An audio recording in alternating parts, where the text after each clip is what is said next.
बिस्मिल्लाहिर्रहमानिर्रहीम। अस्सलामुअलैकुम। जेल के सदर दरवाजे पर लोगों का हुजूम हाथों में हार लिए मौजूद था। ढोल बाजे वाले भी साथ थे। शायद कोई बड़ा आदमी जेल से रिहा होने वाला था। वाकई यही बात थी। उस दिन ऐसा शख्स रिहा होने वाला था जिसने वफा की नई दास्तान रकम की थी और अपने मालिक की खातिर 60 पहाड़ जैसे बरस जेल में गुजार दिए। उस दिन कालू रिहा होने वाला था जो अब मियाँ काले खान था। कालू ने कत्ल का इल्ज़ाम अपने सर ले लिया था और उसी जुर्म बेगुनाही में जेल की बुलंदोबाला दीवारों के पीछे पहुंच गया था। आज उसकी रिहाई का दिन था। इलाके के सैकड़ों लोग उसका इस्तकबाल, उसकी वफा, दलीरी और बहादुरी को खिराज तहसीन पेश करने जेल के सदर दरवाजे पर जमा थे। इसी हुजूम में मियाँ बाकर भी मौजूद था, काले खान के इलाके का सबसे बड़ा ज़मींदार।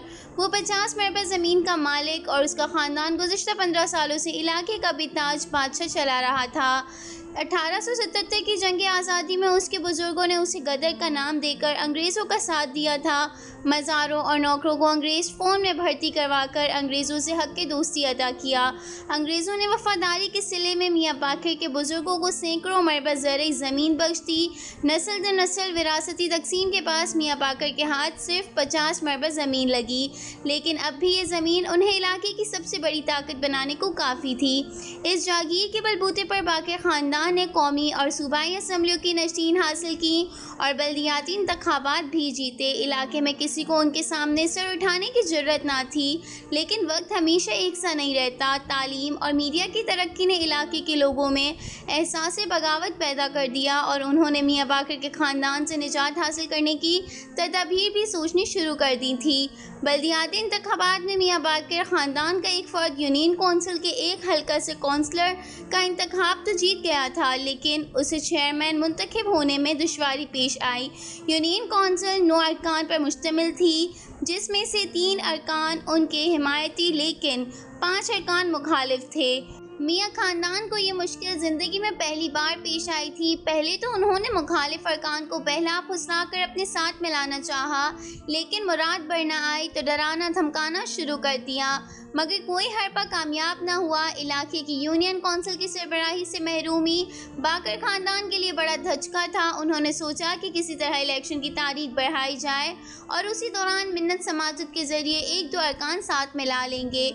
वकील से मशवरा किया, सियासी असर रसूख इस्तेमाल किया, ताकत दौलत खर्च की, लेकिन कामयाबी ना हुई। इलेक्शन मुलतवी ना हो सके तो दरहम बरहम करने की मनसूबाबंदी की गई। अपने वफादार जमा किए गए मुकामी पुलिस स्टेशन के अमले से साजबाज की गई।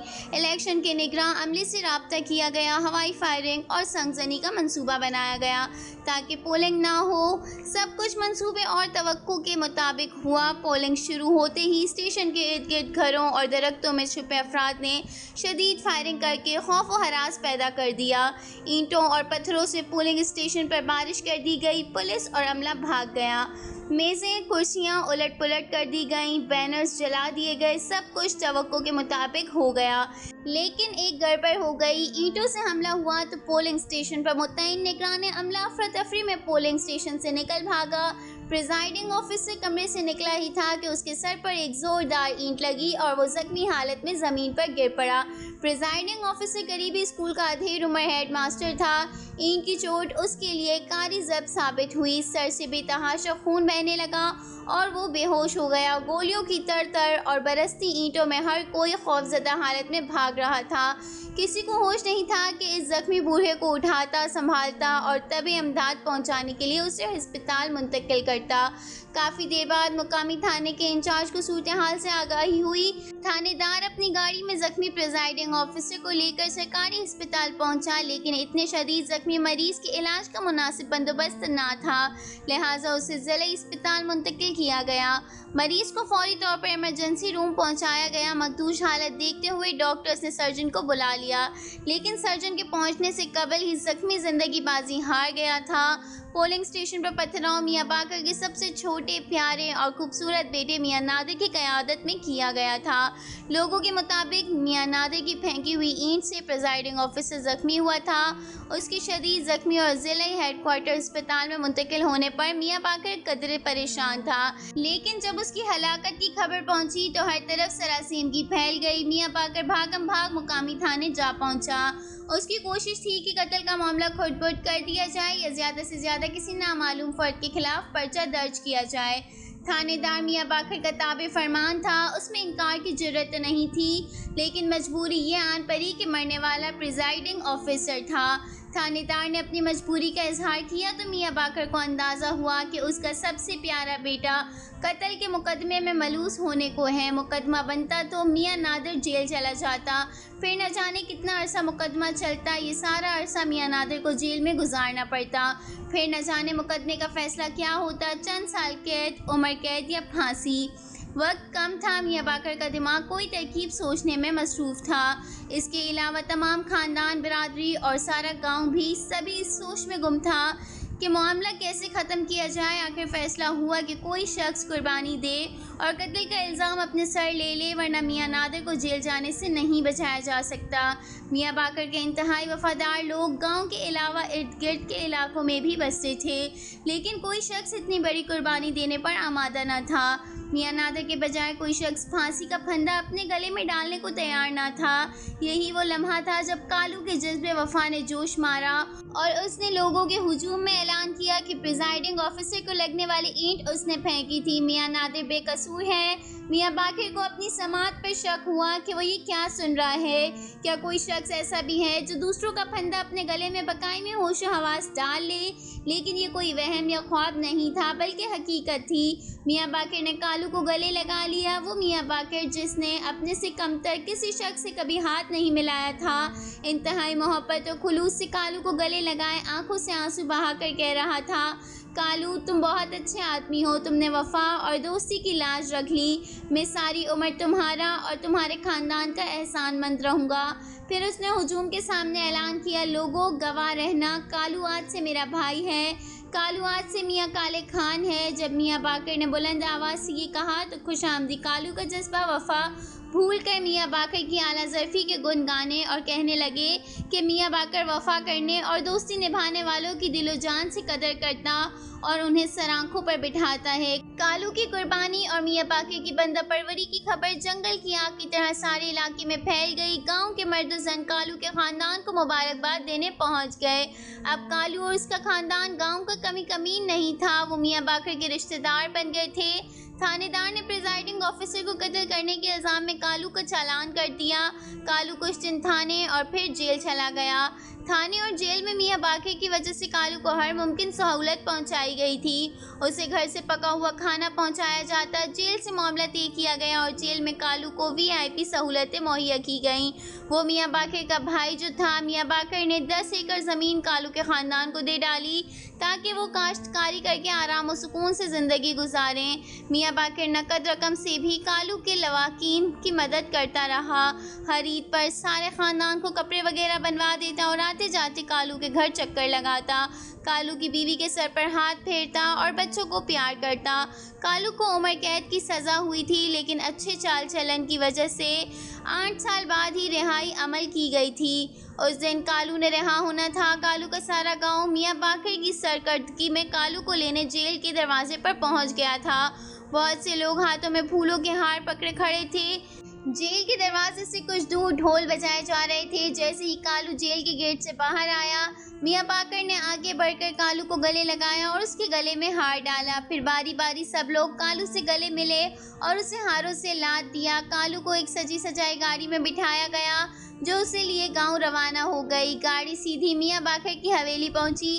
कालू को मियां बाकर के साथ ऊंची कुर्सी पर बिठा दिया गया था। बाकी लोग नीची कुर्सियों पर, चारपाइयों और ज़मीन पर बिछी हुई चटाइयों पर हस्बे मरातब बैठ गए। मिठाई आ गई, सब लोगों ने मिठाई बांटी गई और मियां बाकर ने फिर ऐलान किया, मियां काले खान मेरा भाई है। सब लोग मियां काले खान का उतना ही अदब और एहतराम करें जितना वो मेरा और मेरे ख़ानदान का किया करते हैं।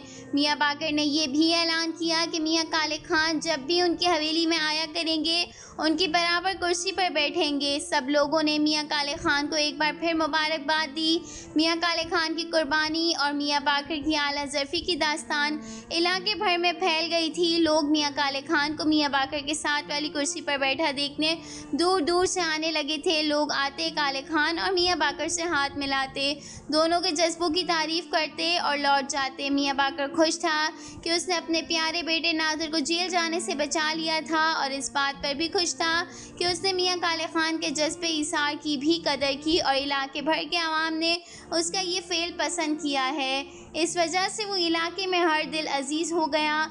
लोग उसका ज़्यादा दम भरने लगे थे। लोग समझने लगे कि जो शख्स भी मियाँ बाकर से वफ़ा निभाएगा वो ज़रूर उसका अच्छा सिला देगा। दिन गुजरते गए, एक दिन, एक हफ़्ता, एक महीना और एक साल गुजर गया। हर चीज़ मामूल पर आ गई। मियाँ काले खान मियाँ बाकर की बख्शे 10 एकड़ रुकबे पर दिन भर काश्तकारी करता और शाम ढले हाथ मुँह धोकर नस्बतन साफ कपड़े पहनकर मियाँ बाकर की हवेली पहुँच जाता और वहाँ मियाँ बाकर की साथ वाली कुर्सी पर बैठता। मियाँ बाकर गाँव वालों के मसाइल सुनते और वो उनको हल करते देखता।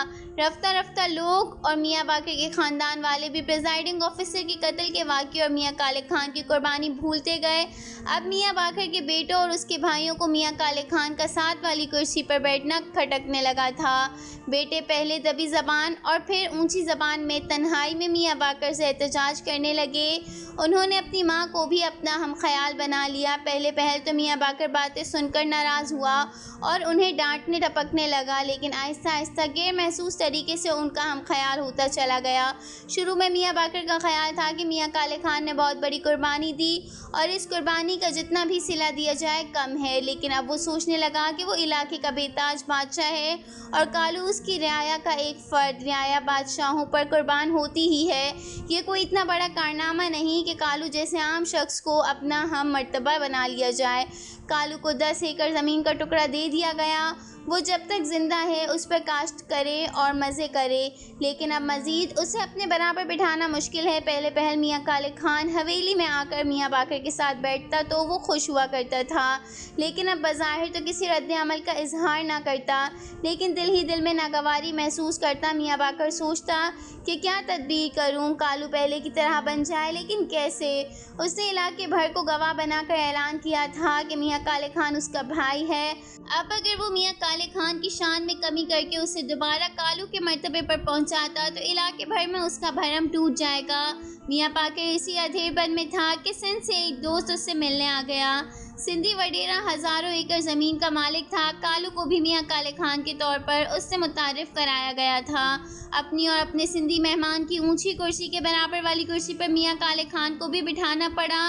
उस दिन मियाँ बाकर को खासी खिफ्त हुई। मियाँ बाकर खान ने बिल आखिर परेशानी का हल ढूंढ निकाला। एक दिन शाम उसने मियाँ काले खान को कहा कि कल सुबह अजान के वक्त वो गांव से बाहर वाली नदी के पुल के नीचे पहुंच जाए।